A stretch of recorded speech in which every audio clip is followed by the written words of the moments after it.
va donner la parole maintenant à Rachid. Excusez-moi, je n'ai pas votre nom. Alors, Rachid a lu attentivement le débat dont parlait Ali Gefrani tout à l'heure au début de ce débat, un débat organisé par les confrères de la République du Centre entre Serge Grouard et M. Coutoul. Alors, M. Coutoul, il est travailleur social, il me semble. Enfin, il était. Il est de Blois. Alors, je ne sais pas si vous avez lu l'article dans la salle. Rachid l'a lu et on a fait un décryptage. On l'écoute et puis après, si vous voulez, on échange là-dessus. Alors, en fait, j'ai repris l'article. C'est un débat privé, à huis clos, avec la République du Centre, qu'a choisi Serge Grouard. D'accord. Donc, j'ai repris les questions et je me suis placé dans ce débat en apportant mes propres réponses. Et donc voilà, je vais vous lire ce que j'ai répondu, moi, à ces questions qui ont été posées par la République du Centre. Alors la question 1, quelle réaction à la lettre de Serge Grouard? C'est inadmissible, inacceptable, irresponsable, surtout de la part d'un élu de la République. De s'en prendre à une partie de la population française en la stigmatisant, en lui refusant l'égalité des droits et des devoirs et en suscitant la haine contre elle. Surtout lorsqu'il dit la violence possible, il parle de la violence possible des Français contre les musulmans. Question 2. Le but était-il de susciter le débat? Une lettre ouverte, stigmatisante et mensongère à la Donald Trump ne peut susciter le débat. Un appel au dialogue dans le respect de la citoyenneté et sans susciter la haine peut contribuer à l'échange, à l'ouverture des uns sur les autres et au débat. D'autre part, un débat ne se fait pas entre Dupont et Dupont. C'est irrespectueux vis-à-vis des musulmans d'ignorer leurs élites pour aller débattre en privé. C'est toujours cette mentalité colonialiste que portent encore certains de nos élus. Question 3. Ce type de discours est-il politiquement incorrect? Je réponds, ce type de discours est irresponsable. C'est un discours contre le vivre ensemble. La communauté musulmane est diverse et dans sa globalité prête à assumer ses responsabilités. Elle est prête à écouter toute critique. Des individus irresponsables existent, comme d'ailleurs dans tout groupe social. Question 4. Pourquoi le modèle d'intégration a-t-il échoué? Mais de quelle intégration parle-t-on? De quel échec? Les Français musulmans d'aujourd'hui sont dans leur grande majorité des citoyens et des citoyennes nés sur le sol français, dans les hôpitaux et les maternités de France, ayant fréquenté l'école publique de la République dans leur grande majorité et non pas l'école privée, et ceci depuis la maternelle. Certains sont musulmans croyants, d'autres pas. Est-ce que c'est cette population qu'on veut intégrer? La famille musulmane a la même préoccupation que toute famille française, à savoir travailler, gagner sa vie dignement, la réussite des enfants à l'école et puis dans la recherche des stages et du travail, quelque chose de banal tout simplement. Mais ce qui a échoué, ou l'échec, c'est surtout la politique économique qui ne crée pas d'emploi et qui engendre la pauvreté, ce qui pousse les esprits simples et fragiles à aller chercher des solutions dans les extrêmes.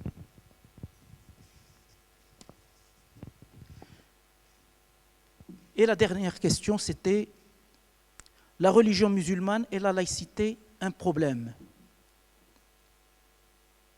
Il n'y a aucun problème entre l'islam et la laïcité, ni entre les musulmans et la laïcité. La laïcité est un concept d'État qui respecte les religions. La Constitution reconnaît le droit de tout un chacun à la pratique de ses convictions et de sa spiritualité. La laïcité empêche l'ingérence de la religion dans les affaires de l'État.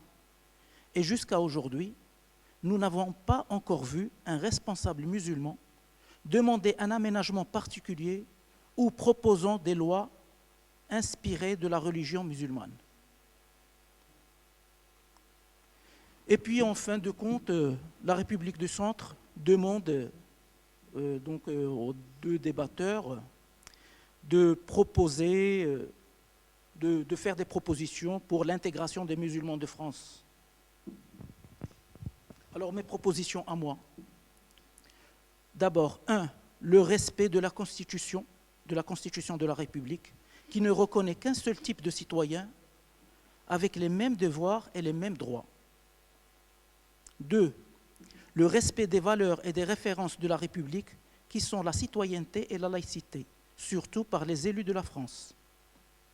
3, toujours le respect des citoyens français, quelle que soit leur origine ou leur conviction. 4, aujourd'hui, nous entendons souvent dans les médias institutionnels, certains intellectuels et certains politiques parler d'enfants musulmans refusant certains cours,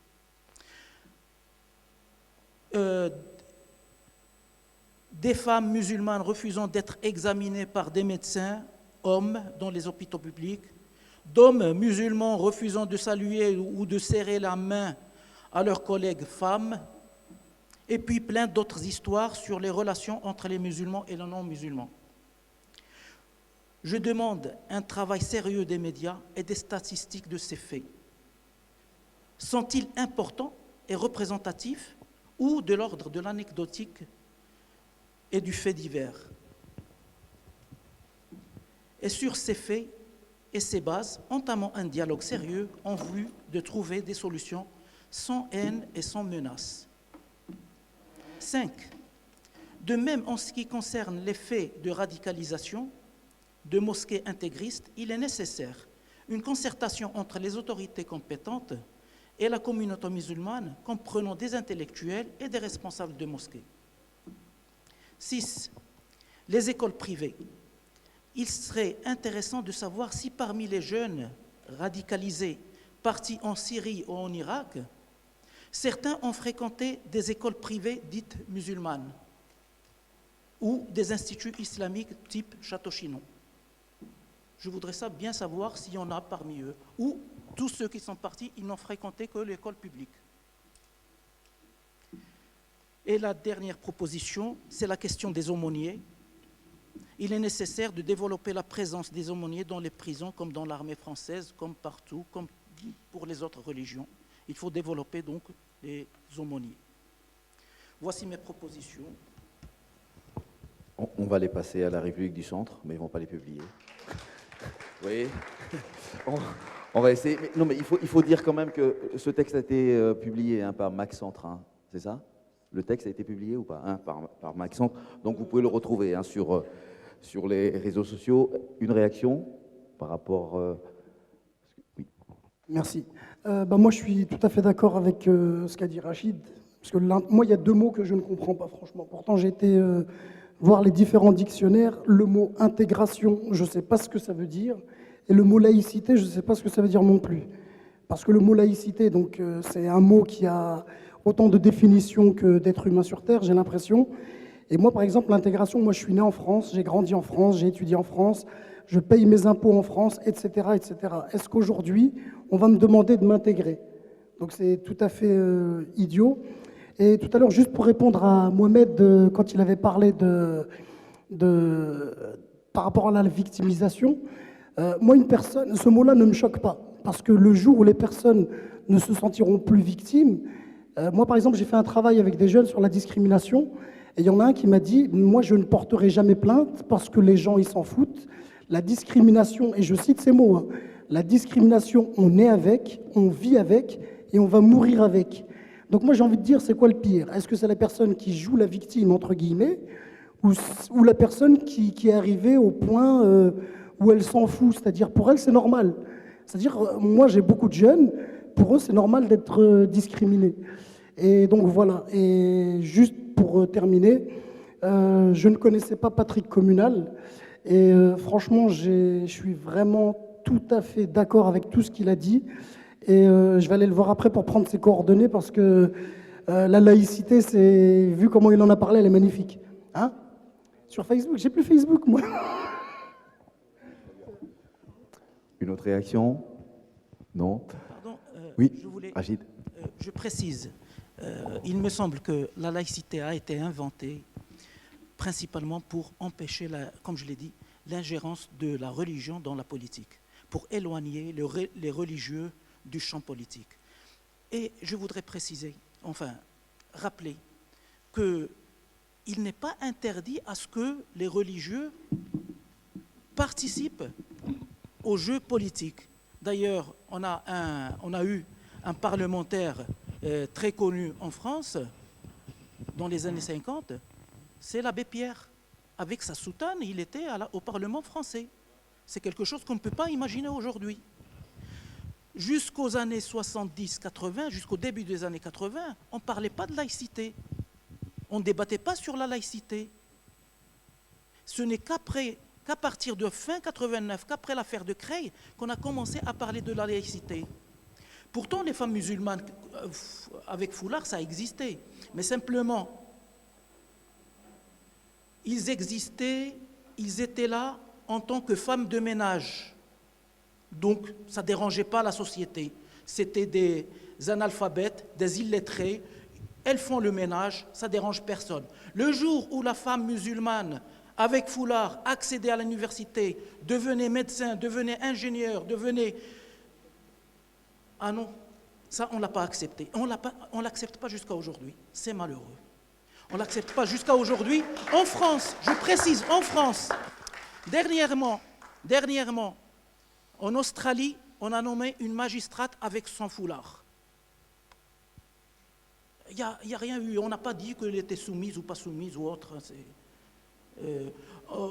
En Angleterre, c'est pas très loin, c'est à côté, hein, l'Angleterre. Eh ben, les femmes musulmanes ou les sikhs avec leur turban, ils accèdent à tous les emplois. Il n'y a qu'en France qu'il y a un problème. C'est tout, c'est le seul pays au monde